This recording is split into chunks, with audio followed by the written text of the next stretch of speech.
இந்த வத்த குழம்பு நம்ம கல்யாணத்துல சாப்பிடுற வத்த குழம்பு மாதிரியே அதே டேஸ்ட்ல இருக்கும். வத்த குழம்பெல்லாம் பிடிக்காதவங்க கூட இத நல்லா விரும்பி சாப்பிடுவாங்க. புதுசா செய்யறவங்க கூட ரொம்ப ஈஸியா கத்துக்கலாம். வாங்க எப்படி செய்யுதுன்னு பார்க்கலாம். இப்போ ஒரு பேன் வச்சுக்கலாம். பேன் சூடானதும் 1/4 ஸ்பூன் அளவுக்கு வெந்தயம் சேர்த்துக்கலாம்.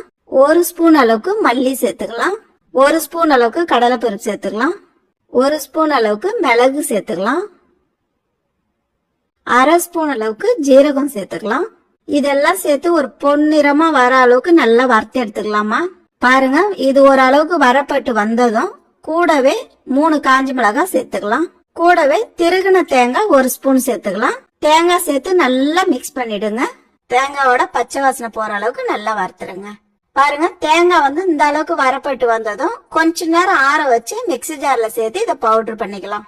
இப்போ ஒரு கடாய் வச்சுக்கலாமா. கடாய் நல்லா சூடானதும் ஒரு 3 ஸ்பூன் அளவுக்கு நல்லெண்ணெய் சேர்த்துக்கலாம். நான் ஒரு 2 ஸ்பூன் அளவுக்கு மணத்தக்காளி எடுத்திருக்கேன். இத நல்லா பொரிச்சு எடுத்துக்கலாம். 1 நிமிஷம் நல்லா அப்படியே வறுத்து விடுங்க. பாருங்க, 1 நிமிஷம் ஆயிடுச்சு, நல்லா பொரிஞ்சிருச்சு. இப்போ ஒரு பிளேட்ல இதை எடுத்துடலாம். அதே எண்ணெயில கூடவே ஒரு 3 ஸ்பூன் அளவுக்கு எண்ணெய் சேர்த்துக்கலாம். எண்ணெய் சூடானதும் 1/4 ஸ்பூன் அளவுக்கு வெந்தயம், 1/4 ஸ்பூன் அளவுக்கு கடுகு, கூடவே 1/2 ஸ்பூன் அளவுக்கு ஜீரகம் சேர்த்துக்கலாம். இது 3 சேர்த்து லைட்டா அப்படியே பரட்டி விடுங்க. கடுகு நல்லா பொரியணும், வெந்தயம் செவந்து வரும். 2 காஞ்ச மிளகாய் கூடவே சேர்த்துக்கலாம்.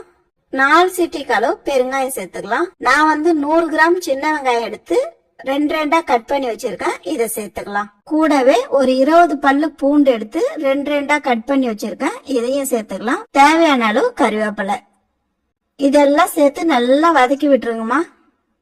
பாருங்க, வெங்காயம் பூண்டுலாம் எண்ணெயில இந்த அளவுக்கு நல்லா வதங்கி வரும்போது 2 தக்காளி நல்லா அரைச்சு வச்சிருக்கேன். இதை சேர்த்துக்கலாம்.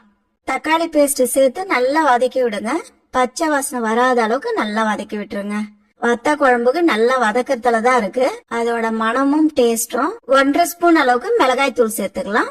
மல்லித்தூள் 1/2 ஸ்பூன் அளவுக்கு சேர்த்துக்கலாம். கூடவே 3 சிட்டிக்கு அளவு மஞ்சத்தூள் சேர்த்துக்கலாம். இதெல்லாம் சேர்த்து நல்லா பெரட்டி விடுங்கம்மா. மிளகாய் தூள் வாசனை போற அளவுக்கு பெரட்டி விட்டுருங்க. இந்த டைம்ல நான் இந்த சைஸ் புளி எடுத்து நல்லா தண்ணியா கரைச்சி வச்சிருக்கேன். 1 கப்பு. இதை சேர்த்துக்கலாம். புளி கரைச்சல் தண்ணியா கரைச்சிக்குங்க. கூடவே தேவையான அளவு உப்பு சேர்த்துக்கலாம். உப்பு புளி கரைச்சல் சேர்த்து நல்லா கிளறி விடுங்க. நல்லா கிளறி விட்டுட்டு ஒரு 5 நிமிஷம் நம்ம மூடி வைக்கலாம். பாருங்க, 5 நிமிஷம் ஆயிடுச்சு. நம்ம பார்க்கலாம். குழம்பு திக்காயிருக்கு பாருங்க. இப்ப இந்த டைம்ல நம்ம அரைச்சு வச்சிருக்க மசாலா 2 ஸ்பூன் சேர்த்துக்கலாம். 2 ஸ்பூன் மசாலா சேர்த்து நல்லா மிக்ஸ் பண்ணுங்கம்மா. மசாலா சேர்த்து நல்லா கிளறி விட்டுட்டு இப்ப ஒரு 5ல இருந்து ஒரு 7 நிமிஷம் மூடி வச்சா போதும். பாருங்க, 7 நிமிஷம் ஆயிருக்கு. நம்ம பார்க்கலாம். நல்லா திக்கா வந்திருக்கு பாருங்க. அதே போல எண்ணெய் தனியா திரிஞ்சு வந்திருக்கு பாருங்க. இத போலதான் இருக்கணும். ஒரு குட்டி பீஸ் 4 பீஸ் வெல்லம் துண்டு சேர்த்துக்கலாம். வெல்லம் துண்டு கண்டிப்பா சேர்க்கணும். அப்பதான் டேஸ்ட் ரொம்ப நல்லா இருக்கும். இனிப்பு புளிப்பு எல்லாம் கலந்து இருக்கும்.